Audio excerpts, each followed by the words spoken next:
menanggapi penetapan 4 pulau di Aceh Singkil sebagai wilayah Sumatera Utara, Gubernur Aceh bersama DPR dan DPD RI menggelar rapat tertutup pada Jumat malam.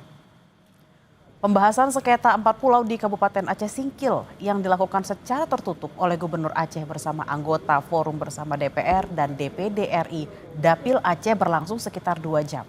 Usai rapat, Gubernur Aceh menegaskan bahwa 4 pulau yang ditetapkan Menteri Dalam Negeri sebagai wilayah Sumatera Utara itu memang milik Provinsi Aceh yang sudah diwariskan oleh para leluhur, sehingga pemerintah Aceh wajib mempertahankannya. Langkah selanjutnya, pemerintah Aceh bersama DPR dan DPD RI akan menggelar pertemuan dengan Menteri Dalam Negeri yang telah dijadwalkan. Pada 18 Juni mendatang, mereka mendesak agar keputusan yang menetapkan 4 pulau itu sebagai wilayah Sumatera Utara segera dicabut kembali tanpa syarat.